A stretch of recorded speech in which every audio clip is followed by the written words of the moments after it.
জুনের কথা বলা হচ্ছে, তাহলে তার আগে কি ভারত সফর হবে নাকি জুনের পরে হবে? এখন কোনটা আগে হবে কোনটা পরে হবে, এই বিশ্লেষণটা কিন্তু খুব জরুরি এবং তার উপর নির্ভর করবে ভারতের সাথে বাংলাদেশের সম্পর্ক কোন দিকে এগোবে। তারেক রহমান ক্ষমতায় আসার সাথে সাথেই ভারতের সাথে সম্পর্কের একটা পরিবর্তনের আভাস পাওয়া যাচ্ছে।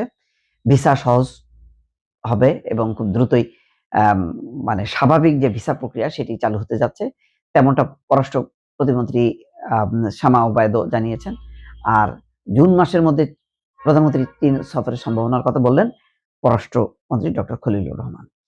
এখন কথা হলো যে এটা তারেক রহমান বা বাংলাদেশের জন্য একটা মানে বিব্রতকর বিষয় যে কোন দেশ আগে। বাংলাদেশের জন্য যেমন ভারতকে লাগবে বাংলাদেশের উন্নয়নের জন্য, প্রতিবেশী দেশ হিসেবে তার একটা অগ্রাধিকার আছে, আবার চীনও লাগবে। দুইটা দেশই গুরুত্বপূর্ণ।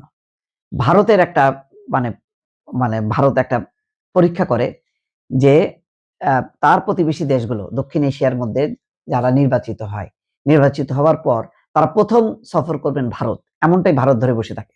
যার কারণে গতবার দেখেন ওই যখন কি লাস্ট যে বিতর্কিত দ্বাদশ জাতীয় সংসদ নির্বাচন যেটা হলো হওয়ার পরপরই শেখ হাসিনা ছুটলো ভারতে, তারপরে গেল চীনে এবং তখন তালগোল পাকায় ফেললো। সেখানে তিস্তার ব্যাপারে ভারতকে যুক্ত করার কথা যখন বলল, চীনে যে সেই সফরটা একেবারে মেড়মেড়ে হয়ে গেল এবং 5 দিনের সফরটা 4 দিন শেষ করে তাড়াতাড়ি চলে আসলো এবং ফলাফল খুবই কম। শুধুমাত্র চীনের প্রেসিডেন্ট তার সাথে কোনো আলাপ হয়নি, শুধুমাত্র প্রধানমন্ত্রীর সাথে কিছু এমইউ স্বাক্ষরের সময় তিনি ওখানে হাজির হলেন 2-3 মিনিটের জন্য, ওইটুকুই। কিন্তু আনুষ্ঠানিক কোনো সফরে নেই। মোট কথা একটা উপেক্ষা করা হলো এবং শেখ হাসিনা বুঝে গেল যে চীনের ভাত তার জন্য আরাম হয়ে গেল। তো তিনি চলে আসলেন। এখন মানে টানাপোড়েনের মধ্যেই গেল ইউনূস সরকারের সাথে। ইউনূস সরকার সম্পর্কটা ভালো করতে পারলো না, মোদী সরকারও চেষ্টা করলো না, বা প্রথম থেকেই যেহেতু পট পরিবর্তনের পর অনেক তিক্ত কথা ভারতের উদ্দেশ্যে, এবং সেটা সঙ্গত ছিল যে কেন এইভাবে আশ্রয় প্রশ্রয় দিল আওয়ামী লীগকে। তো সেই টানাপোড়েনের ধকলে ইউনূস সরকারের সাথে যে ব্যবধান, তখন থেকে তারা বলছিল যে বাংলাদেশে একটা নির্বাচিত সরকার আসলে তাদের সাথে সম্পর্ক স্বাভাবিক হবে। তো ধরাই যায়, তো নির্বাচিত সরকার মানেই হচ্ছে বিএনপি সরকার। তো এখন এবং তার পরিবর্তন সরকার আসার সাথে সাথেই দেখা গেল ইভেন বিএনপি যখন ক্ষমতায় আসেনি তার আগেই কিন্তু বাংলাদেশে চলে আসলেন জয়শঙ্কর, এসে সেই প্রয়াত খালেদা জিয়ার যেদিন দাফনের অনুষ্ঠানে তিনি আসলেন এবং সহমর্মিতা প্রকাশ করলেন। এখন কথা হলো যে তারেক রহমান প্রধানমন্ত্রী তিনি যদি দিল্লিতে না যেয়ে যদি বেইজিং সফর করেন, তাহলে দিল্লি মনে করবে যে আসলে বাংলাদেশ ওই হাসিনা পরবর্তী যে সরকার, ইউনূস সরকারের মডেলটাই অনুসরণ করছে। তার মানে আগে হচ্ছে চীন, তারপরে হচ্ছে দিল্লি। তো এইটা ইন্ডিয়ার জন্য ভালোভাবে দেখবে না। এখন এই যে জুনের কথা বলা হচ্ছে, তাহলে তার আগে কি ভারত সফর হবে নাকি জুনের পরে হবে? এখন কোনটা আগে হবে কোনটা পরে হবে, এই বিশ্লেষণটা কিন্তু খুব জরুরি এবং তার উপর নির্ভর করবে ভারতের সাথে বাংলাদেশের সম্পর্ক কোন দিকে এগোবে, কতটা বন্ধুত্বপূর্ণ সম্পর্কের দিকে এগোবে, সেটা নির্ভর করবে যে প্রধানমন্ত্রী তারেক রহমান আগে পরে কোন দেশকে সিলেক্ট করে, আগে ভারত নাকি আগে চীন, আগে চীন নাকি ভারত। এইরকম একটা কিন্তু কূটনৈতিক টানাপোড়েন একটা অবস্থা মানে বিরাজ করছে। এটা হচ্ছে বাস্তবতা। দর্শক, তারেক রহমানের প্রথম সফর, প্রধানমন্ত্রী হিসেবে প্রথম সফর আসলে কোথায় হবে? ভারতে হবে না চীনে হবে, এরকম একটা আলোচনা চলছে।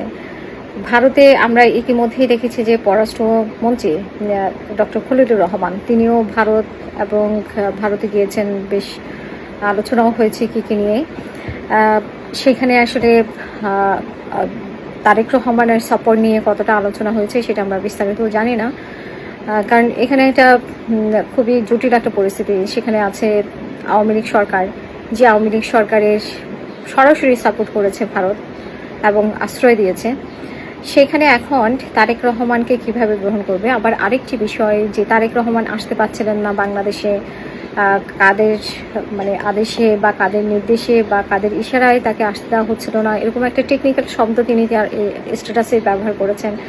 তারপরে ভারত থেকে ইঙ্গিত পেয়ে উনি এসেছেন, এমনটা আমরা ভারতের পত্রপত্রিকায় দেখেছি। তো সেখানে ভারতের সাথে সেই সুসম্পর্ক এখনো বজায় আছে কিনা সেটা নিয়েও প্রশ্ন, যে এবং সেই সুসম্পর্ক বজায় থাকলেও মানে সেটা কতক্ষণ ছিল, যেহেতু আমরা আওয়ামী লীগ নিষিদ্ধের একটা আইন পাশ হতে দেখেছি। তো সেটা ভারত কতটা পজিটিভলি নিয়েছে, তারেক রহমান আসার আগে ভারতের সাথে কতটা কী ধরনের চুক্তি হয়েছে, কী ধরনের মুচলেখা দিয়ে আসতে হয়েছে, সেটা ভারতীয় গণমাধ্যমে আমরা অনেক কিছু দেখেছি। কিন্তু আমরা বিএনপি থেকে বা বিএনপির পক্ষ থেকে বা বিএনপির মানে যে নেতৃস্থানীয় পর্যায়ে যারা আছেন, ডিসিশন মেকিংয়ের পর্যায়ে যারা আছেন, তারা কিন্তু কিছুই বলেনি। তো সেই ক্ষেত্রে আমরা জানি না আসলে সেখানে কি চুক্তি হয়েছে, কি কোনো অবস্থার প্রেক্ষাপটে সেটা তারেক রহমান আসতে পেরেছেন। তো সেটা এখন সেই অনুযায়ী আছে নাকি পরিস্থিতি বদলে গেলে তারেক রহমানের জন্য অবশ্যই একটা বিপজ্জনক একটা অবস্থা। তারেক রহমান সেই বিপদটাকেও কীভাবে কন্ট্রোল করবেন, এটা অনেক বড় একটা চ্যালেঞ্জের মুখে। যদি তাদের চুক্তি ভঙ্গ করেন তাহলে অবশ্যই তারেক রহমান একটা মহা চ্যালেঞ্জের মুখোমুখি আছেন। তো আমরা জানি যে খলিলুর রহমান আবার চীনে আছেন। তো চীনেও নিশ্চয়ই তারেক রহমানের যাওয়া নিয়ে বা বিভিন্ন চুক্তি নিয়ে আলোচনা হচ্ছে। তো সেইখানে আসলে এখন বড় প্রশ্ন যে তারেক রহমান আসলে কোন সফরে যাবেন। এমন একটা পত্রিকা হেডিংও দিয়েছি, তারেক রহমানের প্রথম সফর প্রধানমন্ত্রী হিসেবে ভারতে হবে নাকি চীনে হবে, এরকম একটা হেডিং দেখেছি। এবং আমরা সেই অপেক্ষায় থাকতে হবে যে ভারতে হবে না চীনে হবে। এবং চীনের সাথে তিস্তা চুক্তি নিয়ে যে বিষয়টা, সেই বিষয়টাও আসলে আমরা দেখেছি যে শেখ হাসিনার সরকারি সময়ে শেষ মুহূর্তে শেখ হাসিনা চীনে একদিন সংক্ষিপ্ত সফর করে ফেরত এসেছিলেন। তারপর কি হয়েছে আমরা সবাই জানি। সেরকম কঠিন পরিস্থিতির মধ্যে পড়তে যাচ্ছে কিনা তারেক রহমান, সেটাও আমরা দেখতে হবে। আপনাদের মতামত জানতে চাই এ বিষয়ে।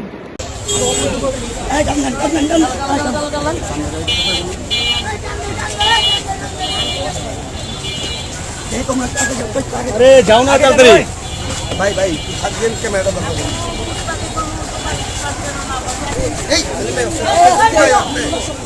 अरे भाई भाई आपने पीछे जान तो कैमरा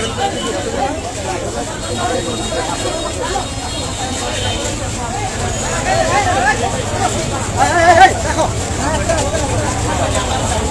ओए इधर भाई